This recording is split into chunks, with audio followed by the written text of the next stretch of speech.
ನಮಸ್ಕಾರ ಸ್ನೇಹಿತರೆ, ಎಲ್ಲರಿಗೂ ನಿಮ್ಮ ಅಡುಗೆ ಸಖಿ ಚಾನಲ್ಗೆ ಸ್ವಾಗತ. ಈಗಾಗಲೇ ಸಬ್ಸ್ಕ್ರೈಬ್ ಮಾಡಿಕೊಂಡವರಿಗೆ ನನ್ನ ವಂದನೆಗಳು. ನಾನಿವತ್ತು ನಿಮಗೆ ಮೃದುವಾದ ಪೂರಿ ಹೇಗೆ ಮಾಡಬೇಕೆಂದು ತೋರಿಸಿಕೊಡುತ್ತೇನೆ.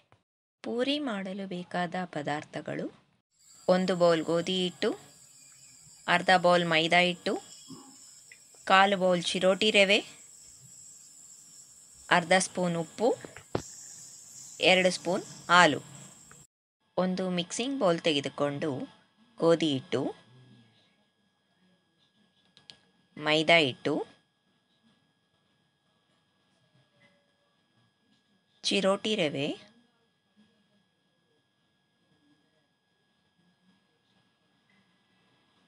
ಉಪ್ಪನ್ನು ಹಾಕಿ ಮಿಕ್ಸ್ ಮಾಡಿಕೊಳ್ಳಿ. ಇದು ಮಿಕ್ಸ್ ಆದ ನಂತರ ಹಾಲನ್ನು ಹಾಕಿಕೊಳ್ಳಬೇಕು. ಹಾಲು ಹಾಕುವುದರಿಂದ ಪೂರಿ ಜಾಸ್ತಿ ಹೊತ್ತು ಉಬ್ಬೇ ಇರುತ್ತದೆ. ಈಗ ಸ್ವಲ್ಪ ಸ್ವಲ್ಪವೇ ನೀರನ್ನು ಹಾಕಿಕೊಂಡು ಗಟ್ಟಿಯಾಗಿ ಕಲಿಸಿಕೊಳ್ಳಬೇಕು.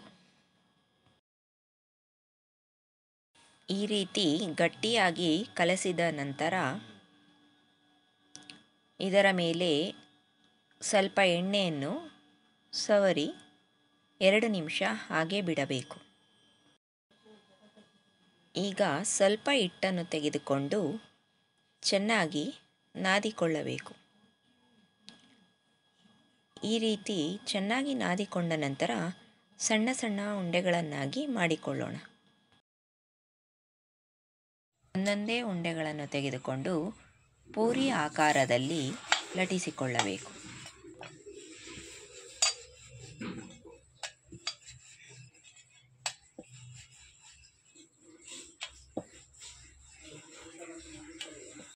ಲಟ್ಟಿಸಿಕೊಂಡಿರುವ ಹಿಟ್ಟನ್ನು ಕಾದಿರುವ ಎಣ್ಣೆಗೆ ಹಾಕಿ ಲೈಟಾಗಿ ಪ್ರೆಸ್ ಮಾಡುತ್ತಿರಬೇಕು.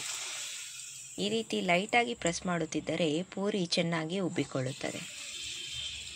ಈಗ ಪೂರಿ ಉಬ್ಬಿದ ನಂತರ ಇನ್ನೊಂದು ಕಡೆಯೂ ತಿರುವಾಗಿ ಕರಿದುಕೊಳ್ಳಬೇಕು.